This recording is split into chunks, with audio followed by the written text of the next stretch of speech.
I hope I said your name right. Can you tell us a little bit about yourself so we'll know who everybody is?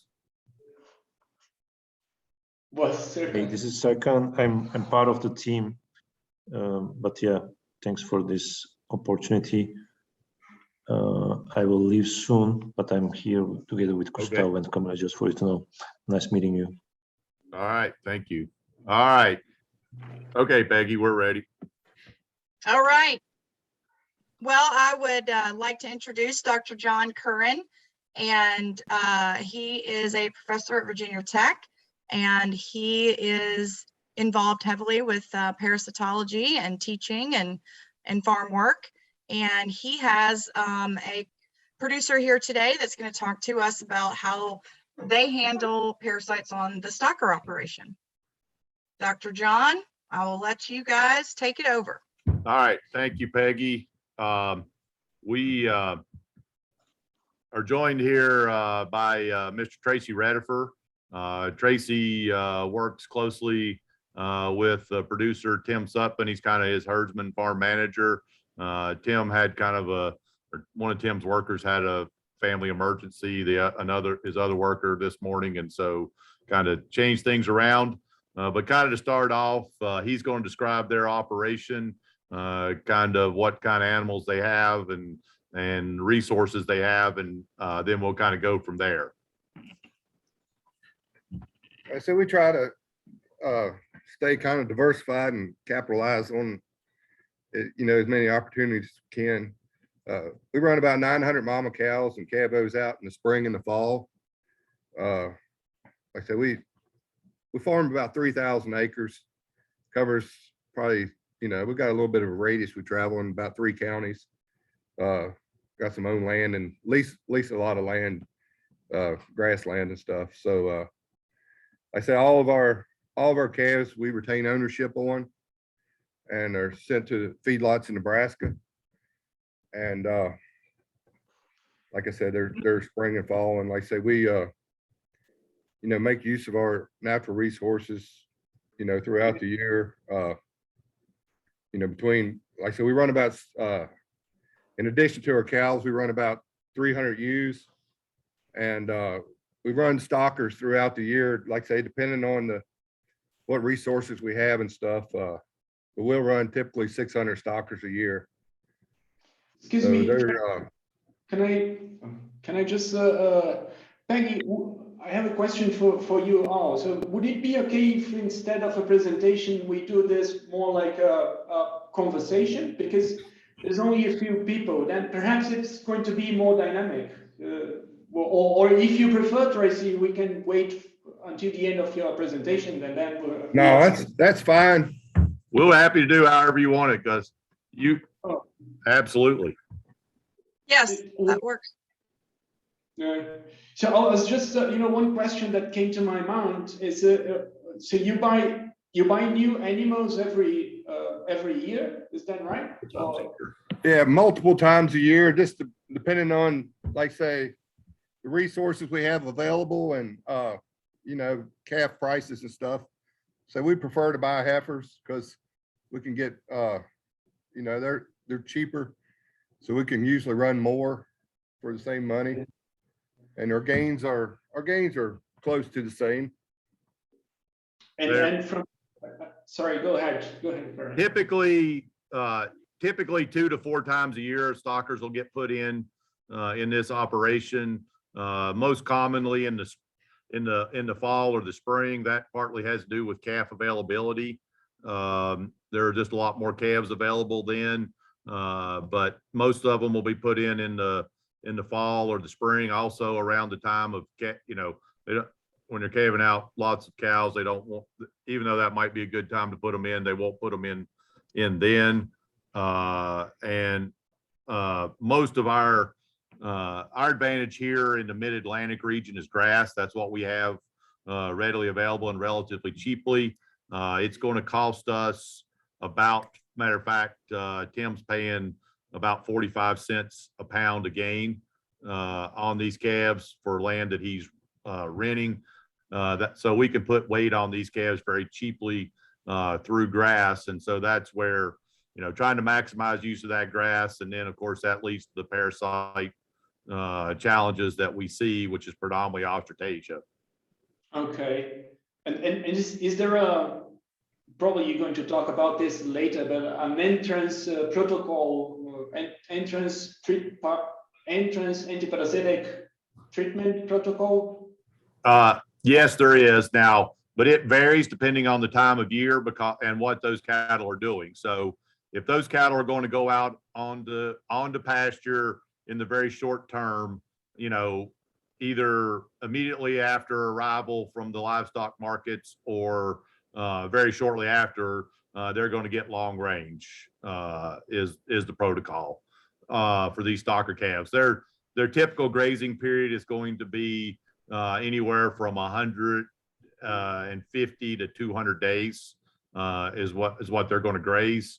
And if they're bought not when it's not grass time, say they're bought this time of year when we don't have grass here in the mid-Atlantic, then they'll just get purged, dewormed, and typically that'll be a product like Synanthic or a lot of times Tim will use a Poron, Anthelmintic, Ivamex, Cydectin, those type products to get to cover those calves.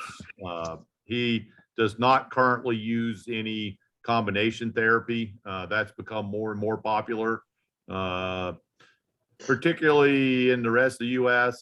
Here in Virginia, not as popular as some other places, but a lot of stocker operators are using a combination where they're using a macrocyclic lactone and a white paste dewormer at the same time. I'd say our implementation here in Virginia is probably at 25%, but my travels through other areas, it's probably in stocker operations, it might be closer to half. Peggy, what's your experience with that? Yeah, I think it's just a concept that we're really starting to push with BI, and I think just with everything else out in the industry, it's just starting to come around. So I agree with you. There's probably a percent of people that are doing combination deworming in the stocker operations, but I would say that percent is probably pretty low. So just as an interesting aside, Gustavo, we're currently doing some deworming research with BI, and we've got a group of, now these were calves that were on cows when we dewormed them, and then went on to then were retained and backgrounded and grazed for a period of time after that. These were fall calves. The predominant worm that we found in those, we did fecal egg counts on a large subset of those calves off of 14 farms, and predominantly found Cuperia. Those calves either got dewormed with Cydectin or long range in that trial. And those calves that got the long range, in spite of the fact they were Cuperia. Now, we didn't do true fecal egg count reduction testing. What we did was we tested those, we did fecals on those calves at the start of the trial and at the end of the trial around 100 days later. Those, we had a 90% reduction in fecal egg counts from the long range, in spite of the fact that the predominant worm was Cuperia. So it was interesting that we appeared to get very good control of Cuperia. Now, we can argue over whether we think Cuperia is a problem or how bad an issue it might be, but I thought it was one of the interesting takeaways from that, in spite of that wasn't really what the project was trying to determine, was its apparent very positive impact. Because I think our copra cultures were 90% Cuperia, I think, roughly, in that trial. That's what you would expect with animals being treated with Cydectin. That's Cuperia would be the one that would survive, right? So and those animals, they they are on the same pasture as the ewes or separate pastures? No. The ones that you raise, I mean, Stockers are not. Those cows are- stockers aren't. The cows are with we run the cows with the ewes, not the stockers. oh, okay, all right. Okay. And those stockers that you buy, do you follow those to the feedlot and retain ownership as well? Yeah, Okay. 100%. He's 100% has been for 20 years. Matter of fact, he sold his first load of calves that he didn't retain ownership in almost 20 years. This past about in August, just simply because the economics were just so much that he couldn't go ahead and retain them with the price of corn at the time. But that's the first load of calves he sold in almost 20 years. That's not retained ownership on.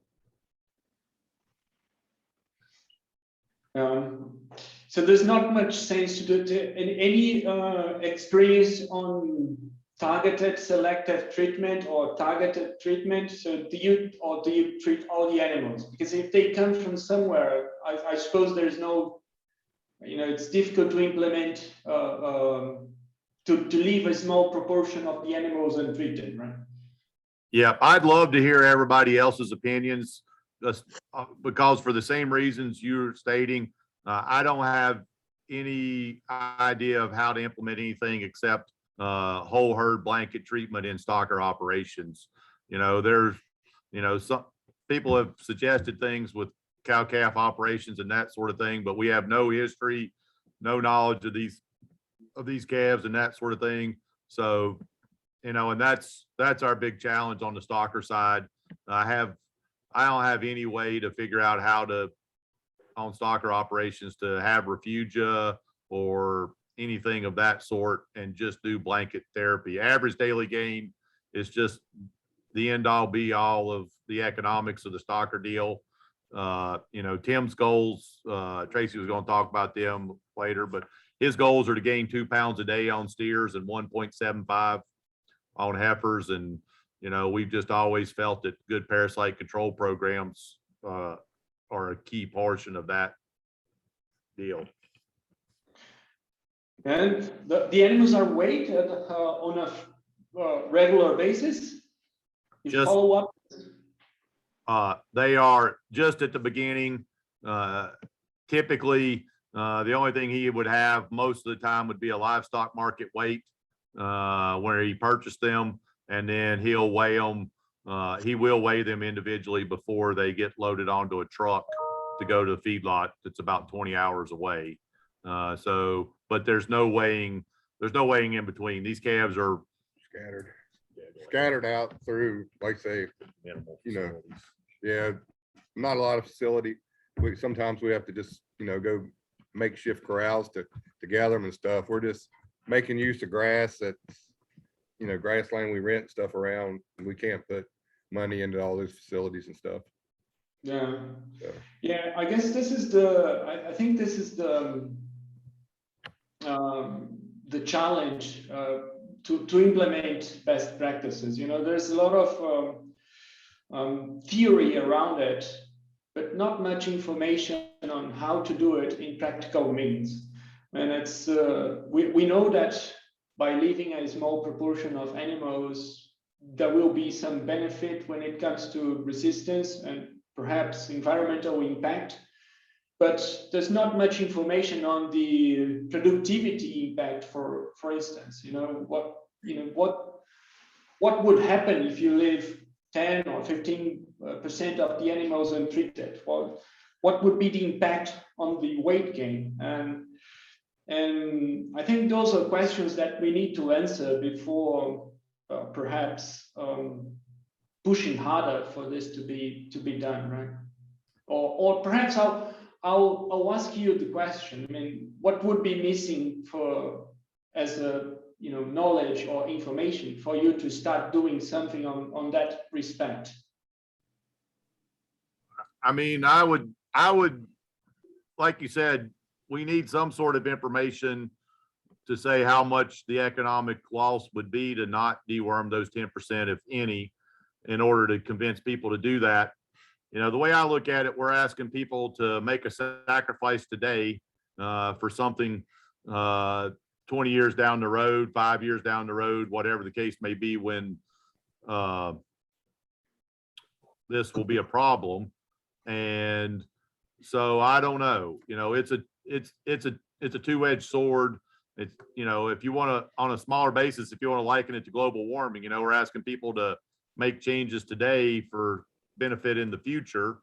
And it's hard to get these stocker guys when they're on such a low margin. You know, the stocker deal is a low margin deal for the amount of money they've got invested. And so we need, you know, we need some pretty good scientific research to say, yeah, if you don't deworm 10% of them, this is all you're going to lose. The two challenges to that, one, you know, and I don't know company wise, you know, whether a company is, it seems a little strange to ask a company to fund research and potentially pay people for lost weight gain to not use their product in part of their deal, right? I mean, that's a challenge. But the thing is, I mean, as you mentioned, I mean, to develop a new product, it's hard, and it's getting harder and harder because the regulatory requirements are getting stricter and stricter. So we know that there's not going to be a new product with a new mode of action on the market every, I don't know, 5 or 10 years to solve a resistance issue. So it's more like a long-term thinking. You know, we need to do something to safeguard the efficacy of the products that are available on the market now, because we know that if this doesn't happen in the future, we might face a pretty bad situation. I mean, I don't know how resistance evolves in the US, but in other parts of the world where treatment has to be done more frequently, like Australia and South America, situation is already pretty bad. And we want to continue to sell Ivomec, Eprinex for, you know, for years to come. That's the reason. Yeah. But yeah, go ahead. Yes. From our perspective, we're trying to buy these thin calves that, I mean, worms is probably a potential problem they're carrying. So we want to hit all those things to get them a good jump start and get them gaining. We probably wouldn't be a fan of that. So I don't, you know, it's a tough, I don't know what the answer is. You know, we've got a project going right now, Gustavo, where we didn't deworm a quarter of the calves in the field, but they were on calves owned by the state of Virginia. And so that's the taxpayers that are going to take a little bit of a hit if they didn't, and not an individual producer. And so I can kind of do that. You know, I struggle to make, I know what you're saying, and I participated in the sheep deal, right? I mean, we did the research and we dewormed sheep and did producer meetings saying deworm lambs once a month all summer long and they'll keep alive, they'll stay alive and they'll keep growing. And we were right at the time, and we did the research that said we were right. And at the end of the day, we helped create where we're at today. And I would hate that to be the end of my veterinary career, to look back and say we did the same thing in cattle. But on the stockers, you know, on the cow calf side, we're trying to use the cow as a producer of refugia because we don't see economic benefit to deworming the cow. And so I push producers hard, you know, now, but I got an email yesterday, Doc, that said, buy one, get one free, $74 generic Ivomec Poron 5 liter here in the US. Yeah, that was my response. Buy one, get one free. I mean, $75 wasn't cheap enough.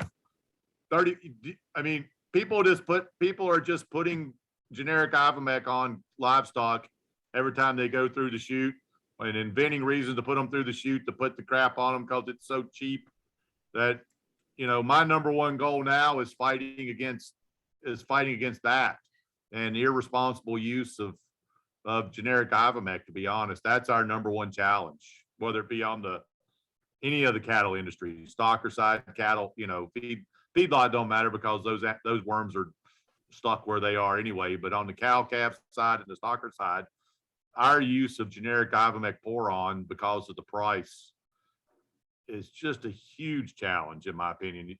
You agree with that? Oh, Peggy? yeah. Oh, yeah. Candela, I see you've joined us there. Where are you from? Hello. Sorry for my late entrance. And sorry for my English. You speak very well. I am from Argentina. Nobody says I speak English well here in the U.S., Candela. They think I talk funny here. I have a pretty bad accent for No, the US. but I You am. understand? I am very bad in speaking English. I am in Argentina, in Tandil. I am a researcher from the Universidad Nacional del Centro here in Tandil. That is more or less 300 kilometers from Buenos Aires, the capital. Yep. To the south of the country.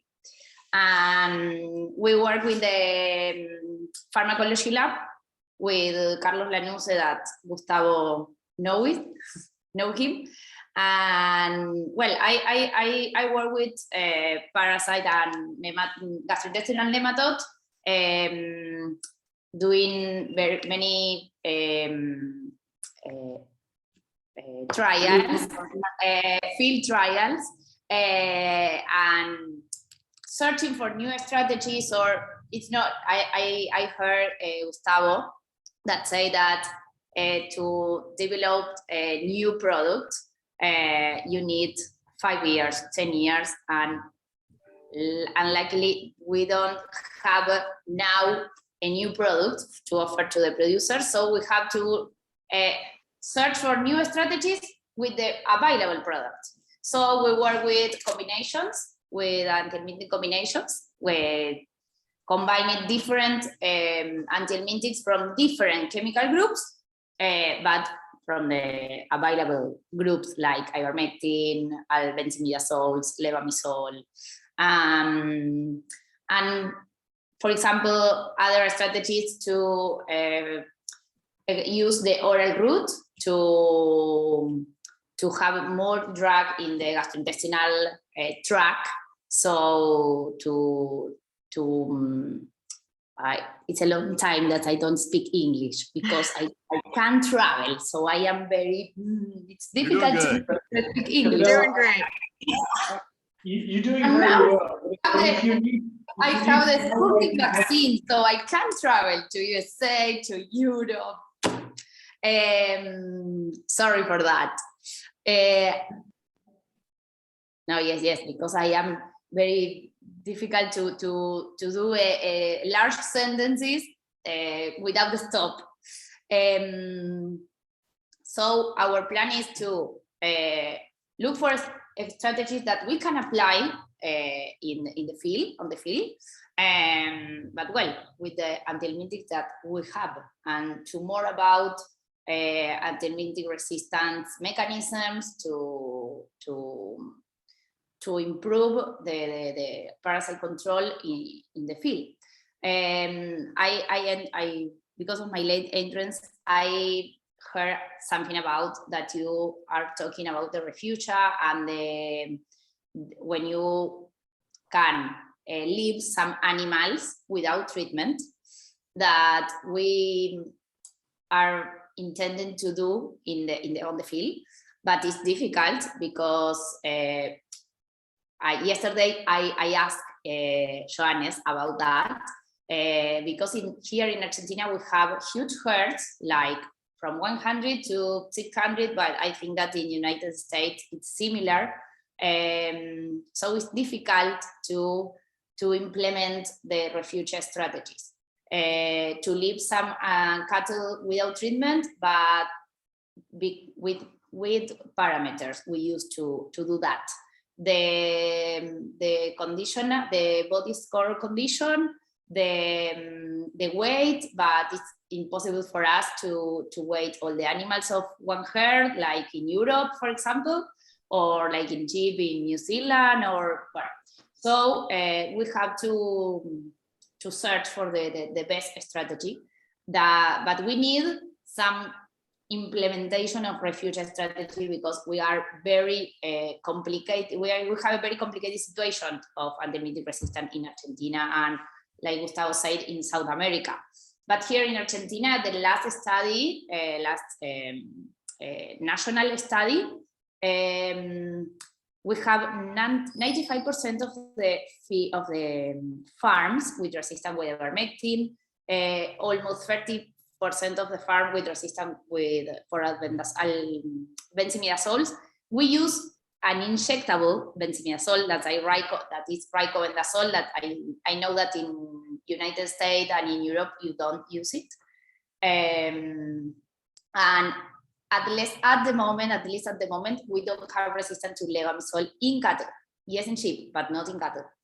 So nowadays, the levamisole is a very old product, but nowadays all the producers started to use it again, because it's the anthelmintic that we have the best efficacy. Yeah, but this if I can comment on that. Yes. So if you use levamisole, then you're going to have an efficacy that is going to last for 1 or 2 days, and then the rest, there's no. Sorry. That's Continue. So there's no persistent efficacy, right? So this is something. And if you treat the animals with Ivomec or long range, even if there is resistance, the efficacy will be like, I don't know, 80% or 85%. So this is going to be much more beneficial on the long term. I mean, in terms of weight gain and productivity, than the levamisole. Yes, I know that, but we have many farms that we have. I like Ivomec. I don't want to, but we have many farms that we have less than 50% of efficacy, and some farms 20%, 30% of efficacy. Very complicated situation. Of course, that we have farmed with 80%, and I agree with you that 80% is not so bad to compare with levamisole, for example. Or we can combine different anthelmintics. So we have many good results. For example, we combine ivermectin with oxfendazole, or abamectin with oxfendazole. So in farms that we have resistance to both anthelmintics, we really increase the total efficacy with the combination. Of course, that we have to rational use of this combination and control, and know which genera is resistant for it to each anthelmintic, because if not, the risk is to generate resistance to both anthelmintics, or yes, be the resistant worst. So we have very much work to do. So what would be the recommendation for the producer? This is a question perhaps for John and Candela. So would it be interesting to, before doing any treatment, to do a fecal egg count reduction test? Yes, of course. But then how, in the case of Jim's property, he buys animals from different places. So would that add any value? We do fecal egg count reduction.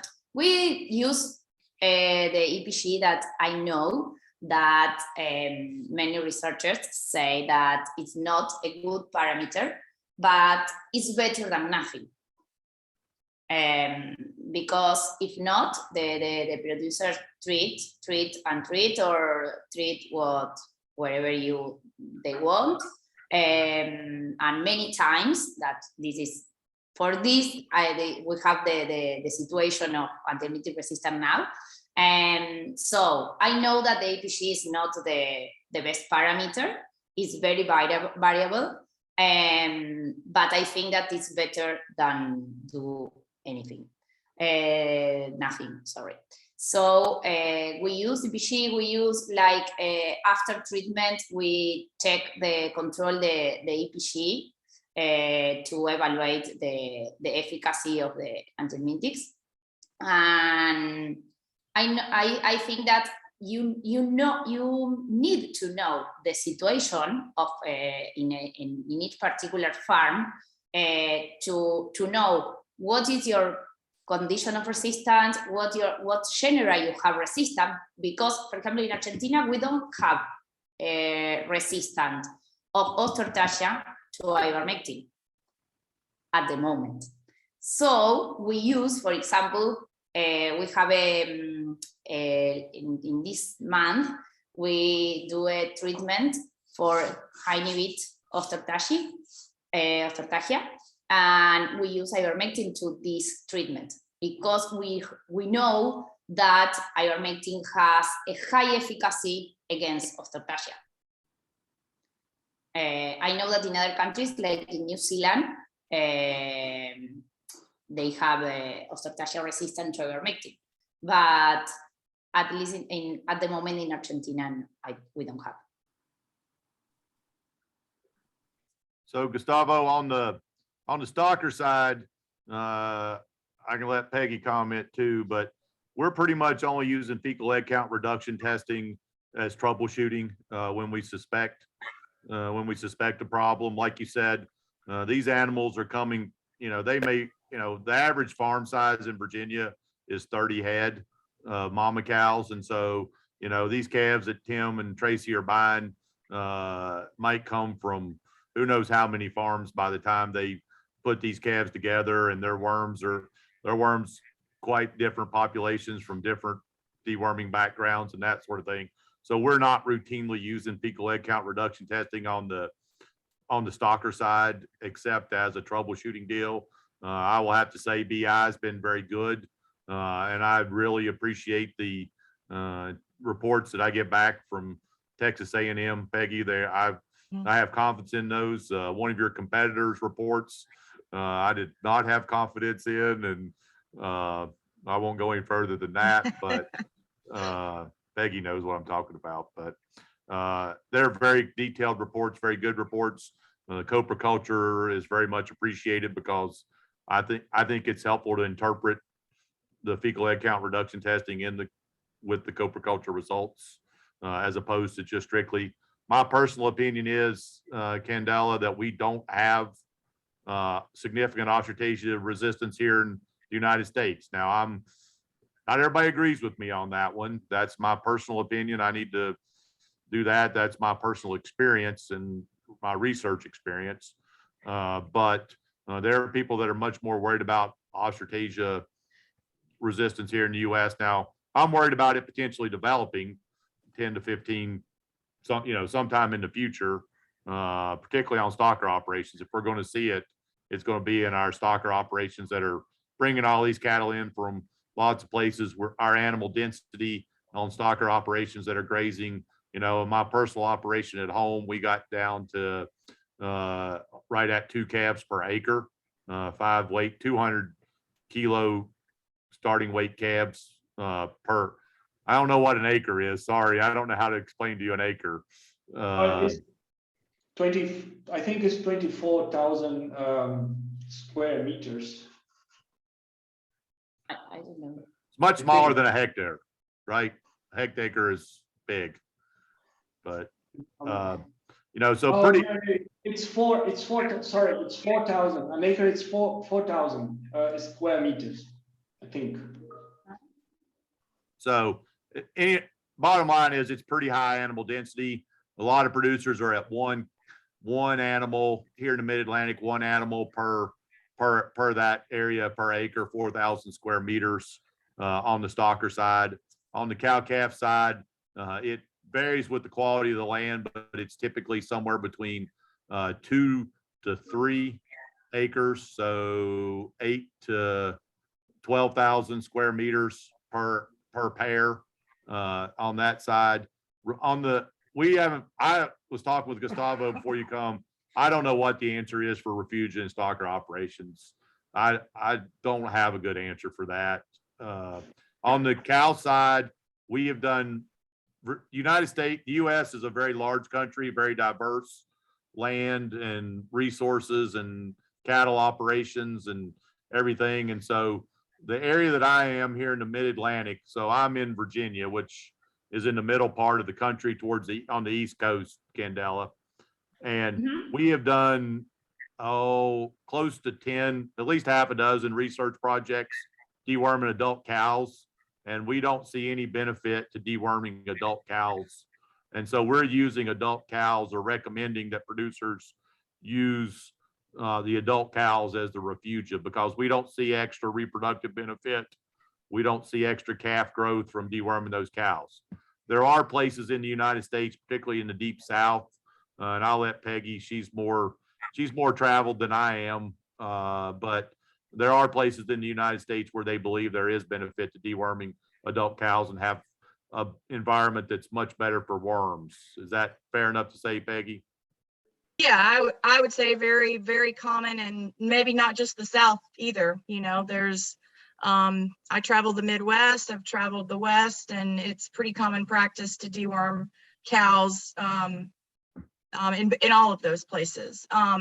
When we think about refugia and how we could implement that into a stocker operation, I think that's kind of been a challenge, right, Gustavo? We've talked about that multiple times. Some of our preliminary data that we've looked at this year says that those refugia cattle that we didn't deworm were 25 pounds less over a 150-day grazing season. So I guess I'm just curious, you know, that's preliminary data and we've got some more coming, but what does that say to you, and what does that say to Tracy about implementation of refugia?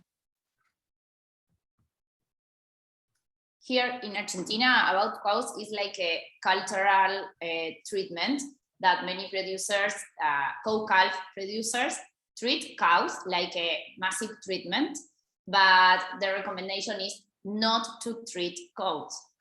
It's not necessary to treat adult cows, except some exceptional situation that you need perhaps an antibiotic treatment. But if not, the regular situation, you not need to treat the cows. So it's not the I don't know how to say. Cada vez más. Gustavo, help me. Yeah, well, yo te ayudo. Nowadays, more producers not treat the cows. And I don't understand if what is your name? Karen? John. Dr. Curran. John. Okay, John. I don't understand if John talk about that, use the cows like refugia or not. Talking about that say that perhaps you don't need, if you don't treat cows, you can use like this, like refugia. Yeah, that's the recommendation that I am currently making for our producers here. Now, the downside to that recommendation, the cows don't produce a lot of eggs. You know, our fecal egg counts in our cows are very low.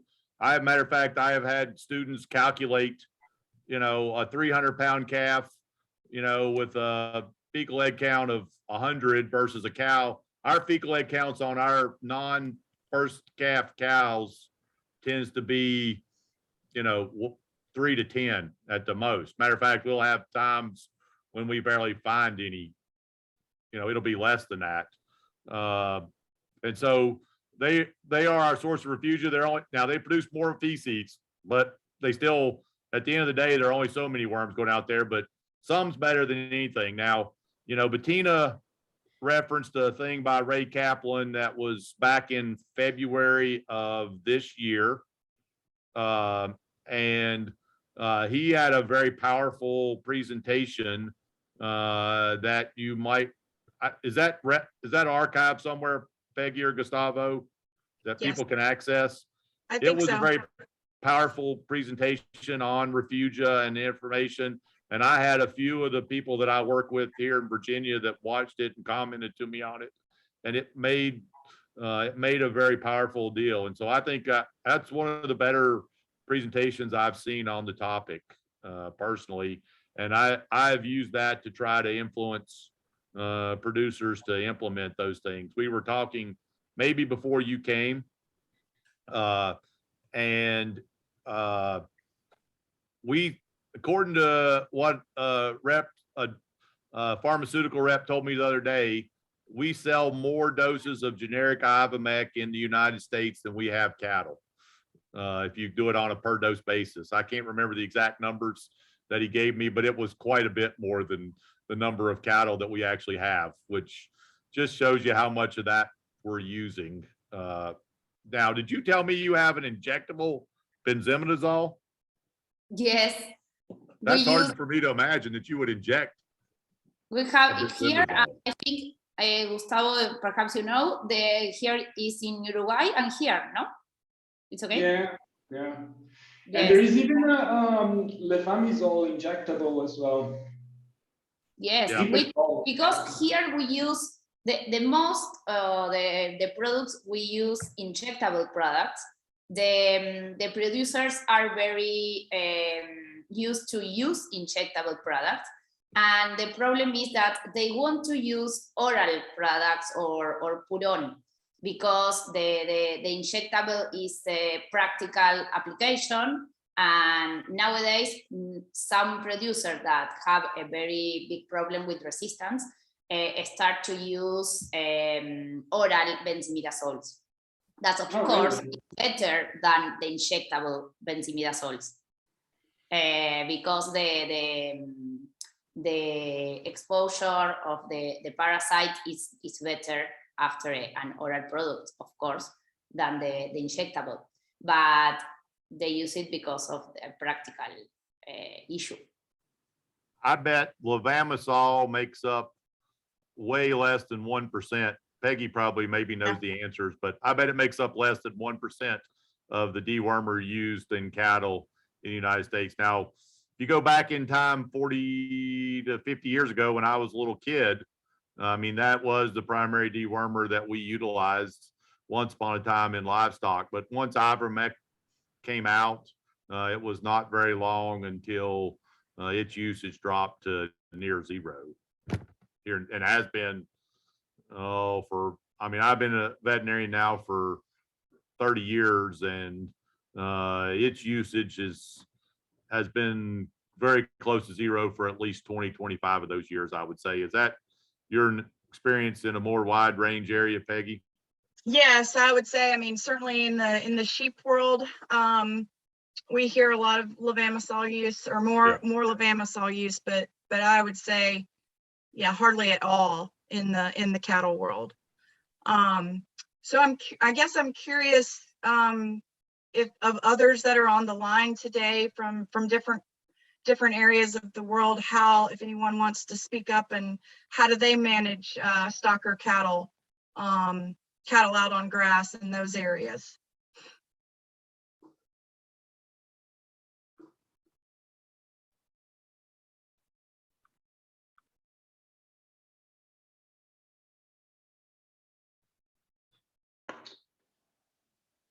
Don't be shy. And Sean and Peggy, what is the antibiotic that you most use in the United States? Ivermectin, and you use the long range, no? It's okay? The Yes. Epinephrine? Yes. But you use more the injectable epinephrine than the puron epinephrine?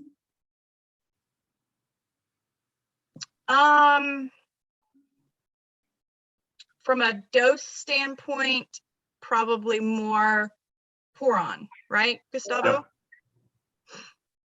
From a dose standpoint, more And Puron, you but have, sorry. More, yes, here in Argentina, now they use Puron, perhaps some dairy production, but in cattle, in beef cattle, we don't use Puron. Perhaps also for the cost that is expensive than, of course, than the other injectable product, than an injectable product. That is logical that is more expensive, no? But and what about, do you have, for example, ivermectin Puron? yes. Okay. We don't And have. I would agree with Dr. John Curran and say that ivermectin is probably the most as far as doses are concerned. Wouldn't you think, Gustavo, in the United States? I think so. I think probably worldwide. Yeah. Mm-hmm. Now, Tracy would probably disagree with me. I would, from a parasite problem standpoint, I wish generic ivermectin would go away because the cheapness of it actually encourages its use here in the United States, Candela. I'd say it's cheaper than water, than bottled water here in the United States. That might not quite be true, but it can't be far off. Now, I put a little numbers. Tracy and I were sitting here talking while y'all were talking. So that 25 pounds, you know, that's about $40. You know, and Tracy said that, you know, they're expecting to, during the grazing season, they're hoping to net $100 on these calves. And so not deworming those calves, rough math right now, and this is very rough math, you know, those animals, that would be about a $40 loss, potential loss to them. Now, was that 10% or what'd y'all do, Peggy? Yeah, I think it was 10%. Yep. So that would lower that down to $4. That would be roughly $4 a head plus what you save, minus what you saved on deworming. So I don't, did you do it? Was that with a one-time deworming, or do you remember what the deworming protocol was? Was it? Yeah, just one-time deworming. Yep. With a product like long range? Long range. Yep. Okay. So those calves got some protection from the long range calves. So yeah. But you know, so overall, it would not be a huge economic deal if you only did 10%. I think what we're lacking right now is a tool to tell us, we'd like to tell which 10%.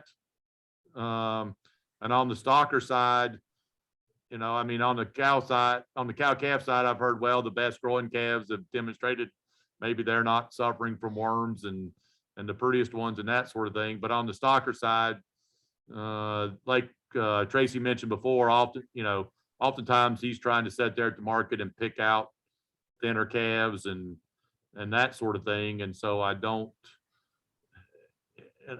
know, you know, some of those are nutritionally thin, some of them are parasite thin, some of them have had other problems. I struggle to come up with how we, you know, I think that's what we're lacking from a research standpoint, is some guidelines on which calves would be most beneficial. And I applaud y'all for doing some of that research to try to help us with guidelines. Because $4, I might be able to sell. Could I sell $4 to you, Tracy? A head loss to keep wormers working better? Yeah, maybe. Long run. He's hemming and hawing a little bit, to be honest. Yeah, well, and I think that's a good point is, you know, so 20% of the cattle, right, have 80% of the worms. And when you're getting stocker cattle or these calves from all over the place, I don't know what what Gustavo or Candela, I don't know what the easiest way would be to evaluate who is the worm carrier versus who isn't, you know? Mm-hmm.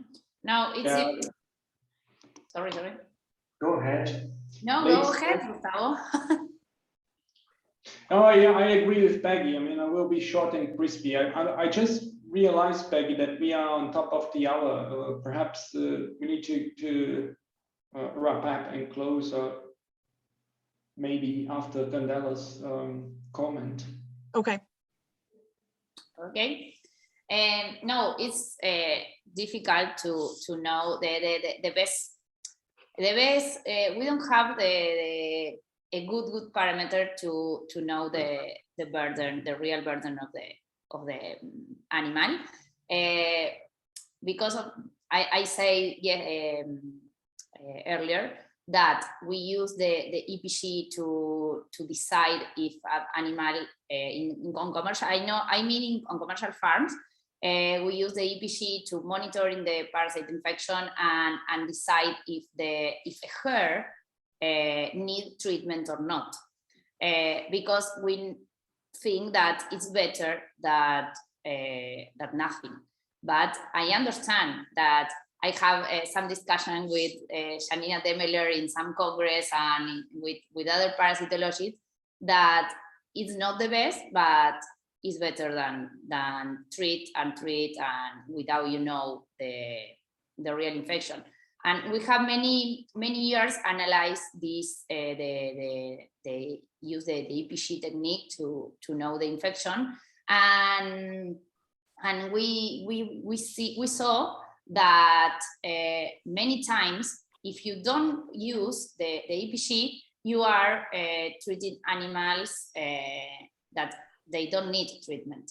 So I don't know, you in USA, John, do you use currently the EPG to decide the treatment or not, or no, or you don't use it?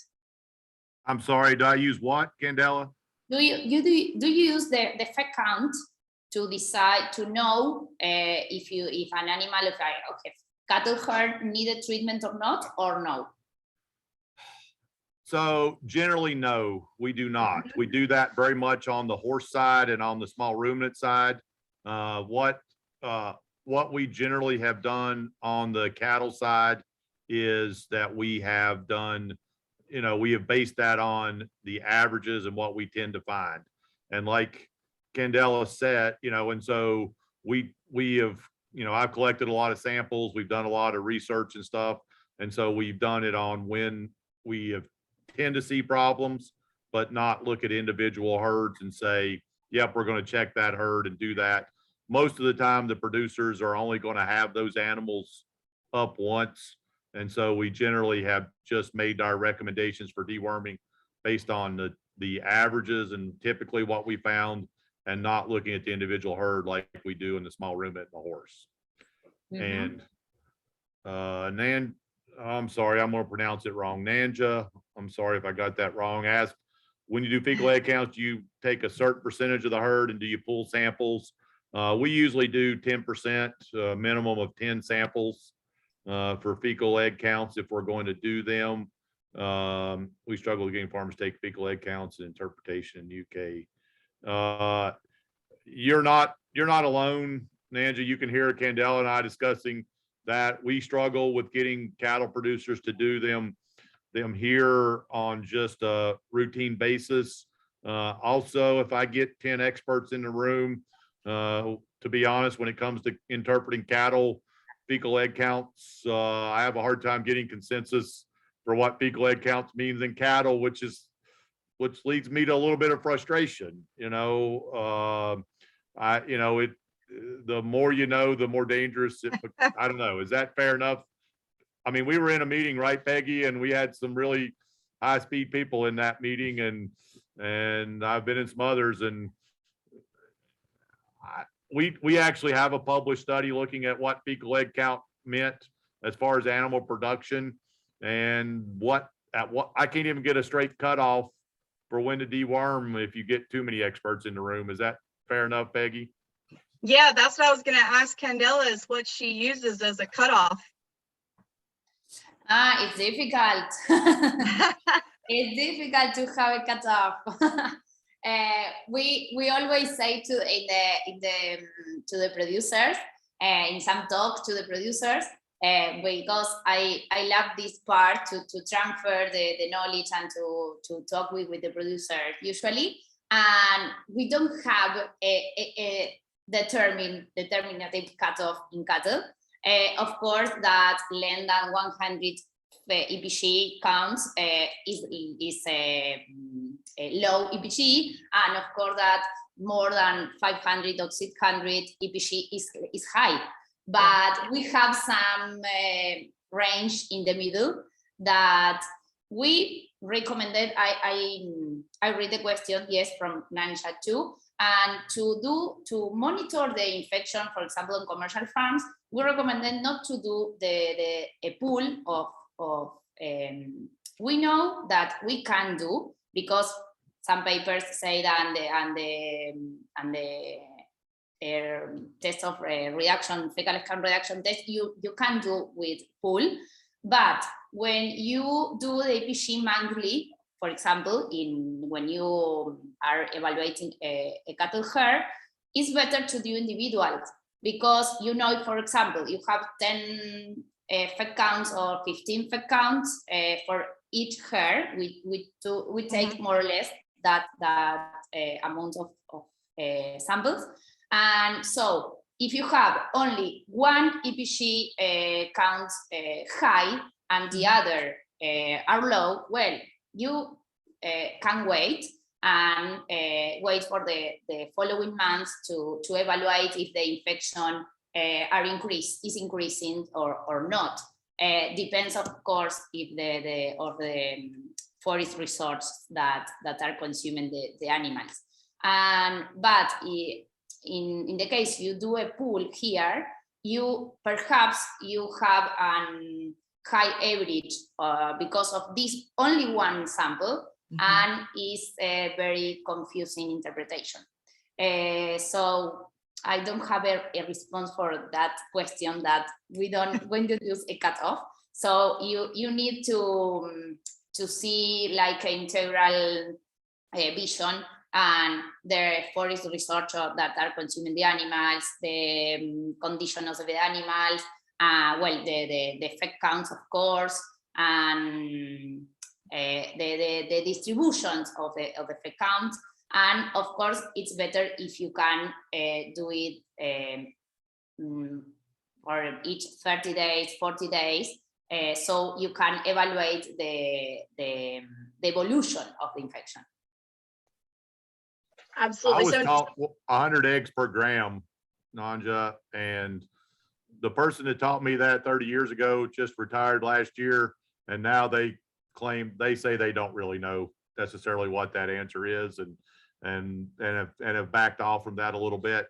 I will say that not this company, but I do put out fires with another company, and they'll try to get people all the way down to 10 eggs per gram deworming, and that, to me, that leads to overuse. It can be abused and lead to overuse, and we unfortunately have some people that are advocating for 0 eggs per gram, and I think that's just a prescription for disaster and overuse of dewormers. And so it can be and I like Candela's way of, it's not one simple number. How do you get to the mean or the median and that sort of thing? Yeah, I think that makes sense. So I think we're getting close to the time, Gustavo, but we've got 5 more minutes or so. Is that correct? So I was just curious. I was curious, Nanja, if you would like to comment on how y'all manage stocker cattle in the UK. Yeah, well, it's nowhere near what I've got. My clients are nowhere near to compare to the massive amount of animals that you lot have got. So it's much smaller scale, but I think so mostly. So they go in the winter, so they will get wormed when they're housed, which I think that's then they're wormed, and then the next year when they get to that sort of stocking age, that's when it depends very much. There's a lot of things, but one of our problems is it's interesting that Candela said she hasn't got poron. So we literally, I don't think anyone uses anything else than poron. So there's always ivermectins used, and it's scary to hear you guys saying about resistance, because in the UK, it's resistance in sheep is very well known, and there's something done about. But resistance in cattle is not on. It's on the agenda, but it's not no one's that aware of it and not scared of it, but Right. thinking, oh, I'll be all right. And they Right. are more extensively graced than sheep are. But yeah, I think, it's basically, it's either a poron or the Sidectin LA in the ear that's used. Yes. So that's pretty much, some people still use boluses as well. Okay. Yeah, but I don't think many people do fecal accounts, hence the questions. It's the overuse and misuse of porons that I think will lead us into a situation where you guys, by the sound of it, are in, basically. Tanja, I've never been to the UK, but I'm guessing from what I know that the amount of rainfall you get and the environment, temperature wise and everything's pretty good environment for worms. Is that, you have a lot of worms? Yeah. So it depends very much on that, on the weather. So where I am, I'm right in the south, so we do get our sort of drier weather, which is good, but more up north where it's wetter, it is a problem. But we don't tend to have as sort of the feedlot type things as so intensively graced as you. It's much more extensively graced, but still, it's definitely a problem. And are y'all able to utilize, or have you tried to utilize targeted selective treatment or refugia? Okay. No. Again, in sheep, very much so, but in cattle, of course, no, we haven't even got there.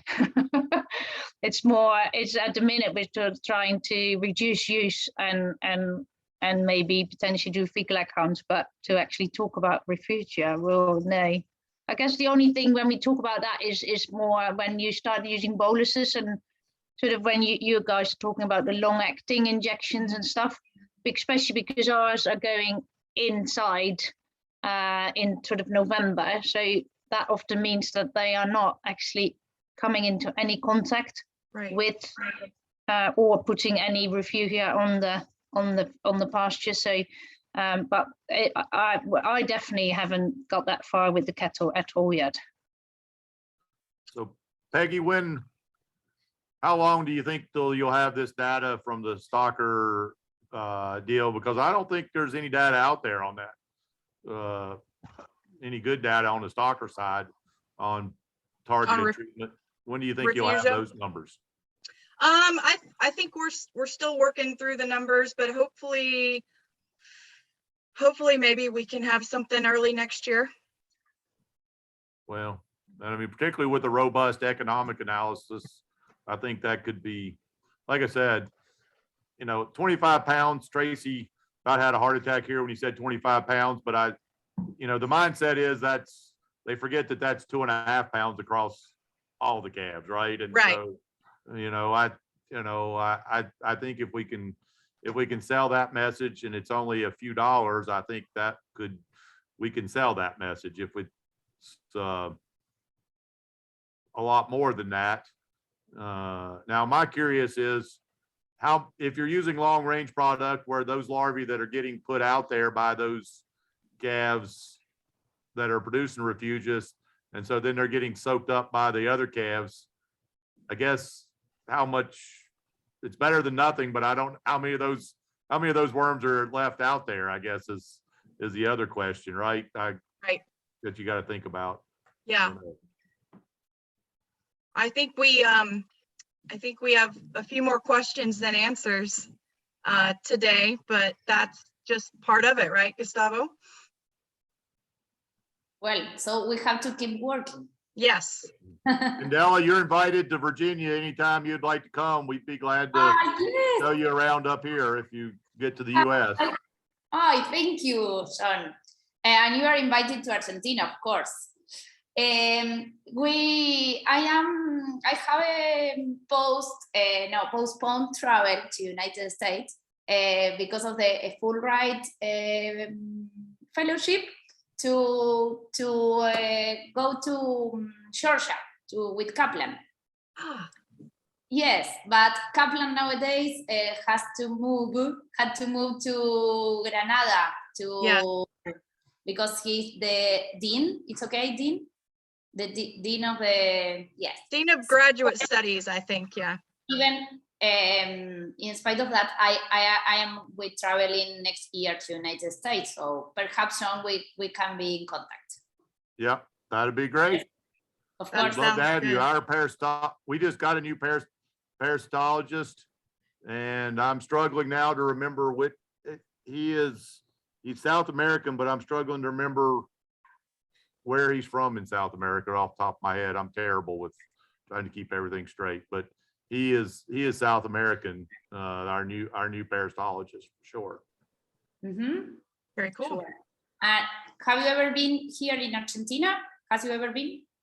No, ma'am, I've never been south of the Caribbean. I've been to the Caribbean, do some consulting, but I would love to see it. I had an opportunity one time to go. There was a cooperative deal between our vet school and some cattle deal, but I couldn't get away to go, but it would be beautiful to see.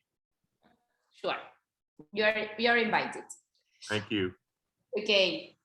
Well, I think, Gustavo, are we at the time to, I think is there a short break and then we can all meet back in the other room for the necropsy? Yes, that's it. So Silken has pasted the link for the plenary room, so we can meet there in 15 minutes time for the necropsy. Perfect. So you can see the link in the chat box at it was posted 2:11 p.m. at least in my computer. Okay, perfect. Well, I just want to thank Dr. Curran. Thank you, Candela. Thank you, Nanja, Gustavo, everyone else that's been on the call today. I hope this was, I think we had a very good discussion, and we, like you said, Candela, we just have more work to do, and our work's cut out for us, but we will keep on keeping on the fight. And thanks again for everyone joining. Thank you very much. Nice to meet you. Nice to I meet you. hope Thank you. that the next Was a time pleasure. goods will be presence. Yes, Yeah. yes, that's great. Much better. Be in person, yes. Yes, sure. Okay. Bye-bye. Bye. Thank Bye. you. Thanks, John. Thank you, Peggy.